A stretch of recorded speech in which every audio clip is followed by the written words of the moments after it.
The best way to teach people critical thinking is to teach them to write. It's very hard to teach people to write because it's unbelievably time intensive.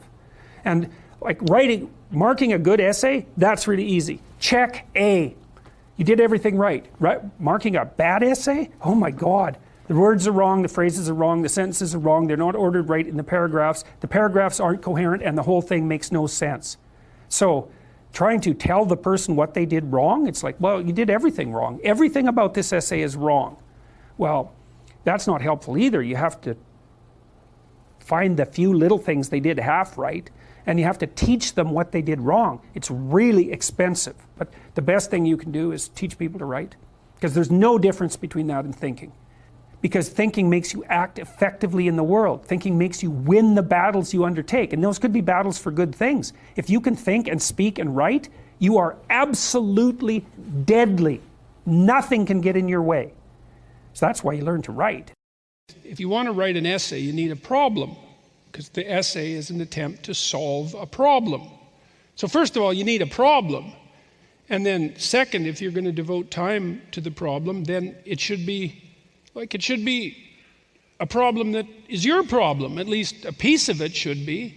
You know, I have students all the time, and they come up to me and they say, tell me what I should write my essay about. And they're often very annoyed that I haven't, you know. You didn't give us a topic. It's like, yes, that's because the topic is the difficult part of the assignment, right? To specify the problem, that's the difficult part of the assignment. In fact, when you're trying to address a complex, let's say, domain of suffering, the diagnosis, which is the problem formulation, is the crucial cognitive step. So if you want to write, you need a problem. And if you want to write truthfully, then you need a problem that's yours. And if you want to write in a focused and aimed manner, then you unite your thinking around the problem. See, one of the problems that people have when they're trying to write is they try to write a good sentence. They not only try to write a sentence, but they try to write a good sentence. And you can't do that. You have to write a sentence. That's hard enough. And then you have to edit it. So allow yourself to write badly. I'm dead serious about this. Like, write a bad first draft. And then edit it. If you get rid of 70% of it, so what? That's exactly what should happen. So like, if you want to write a 1,000-word essay, you should start by writing a really bad 2,000-word essay. And then you should get rid of the worst 50%. You can do that iteratively. What you should do when you're writing a book is you should have a question. And it should be a real question, right? It should be one you don't know the answer to. And then you should be studying and writing like mad and reading everything you can get your hands on to see if you can actually grapple with the problem and come to some solution. And you should walk the reader as well through your process of thinking so that they can come to the, well, not necessarily to the same conclusion, but at least track what you're doing. And this is really what you do when you think, is you know, if thinking is an internalized conversation, which at least is one form of thinking, is that you spin off avatars of yourself and you say, well, you take this position and you take this position and you take this position, and then you have each fictional part of yourself lay out the argument and argue it through. So, for example, when I write, well, first of all, you generate your ideas. Okay. That's the first part. There's actually a technical process that goes along with this. I use a computer in a particular way. So imagine I've laid out an essay. Okay. Well, then what I'll do is I usually use two screens. I take a paragraph out, put it on the other screen, break it into sentences. Okay. So I put spaces between all the sentences. Got it. Then I look and see if the sentences are organized properly, if that's the proper order. Try to reconstruct them so that they make more sense, they flow better. Then I take each sentence one at a time and try to write a better version of the sentence, maybe 3 or 4 times. And every time I try to write a better version of the sentence, I try to think of all the ways that sentence is wrong and could be fixed. So at the level of the word, at the level of the phrase. So then I'll put the paragraph back together, and if it's better than the original paragraph, then I'll put it in. So then I have a replacement for it. But then also imagine it's a chapter. Well, then the chapter has a structure, so I'll outline the structure. So this is real helpful too if you're writing a chapter. It's like, well, boil it down to 10 sentences. So you've written a chapter down to 10 sentences. Yeah, you got a chapter, write a 10-sentence outline. And that forces you to condense what you wrote.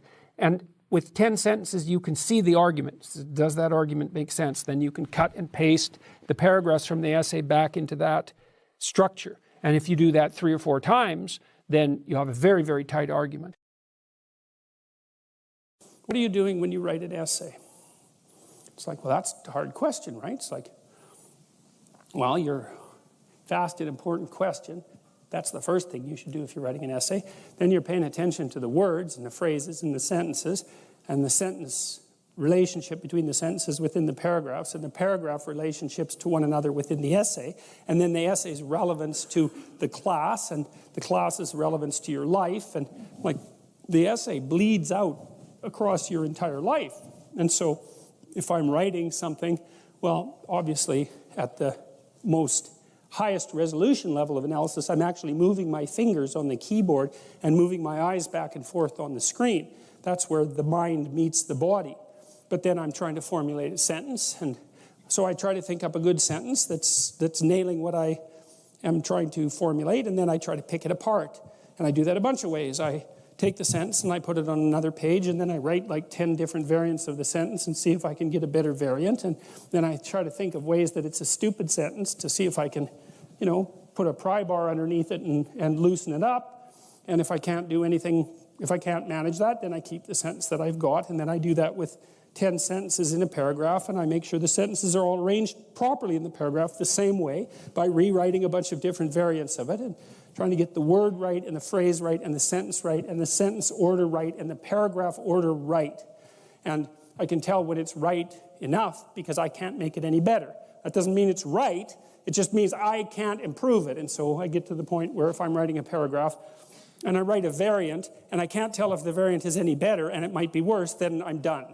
I've hit the limit of my intellectual capacity, and it's time to move on. So here's what you have to get right if you're writing. The whole argument has to make sense as a whole. Okay, you can think rather unclearly and still make an argument that works as a whole. Sometimes I read essays written by intuitive students, and the essay works as a whole. Like there's a good idea in it, but it's very badly written. But there's an idea there. So it sort of succeeds at the highest level. But then if something's written real well, it's every word is the right word. Every phrase is the right phrase. The phrases are put into sentences properly. The sentences are organized into paragraphs properly. And you have to edit at every one of those levels. Well, then I also read everything out loud. If I'm at the point where when I'm starting to edit, I'm not sure if it's better, then it's time to quit. Interesting. And I also often, if I'm writing, like I'll write something and then wait. Like you have to wait a couple of weeks to look at it again, because often when you're writing and you reread it, you read what you think you wrote, because you still have the ideas in your head that are part of the cloud of ideas. And it's not until you forget the context in some sense that you can actually see what you wrote. And so there has to be pauses in your writing.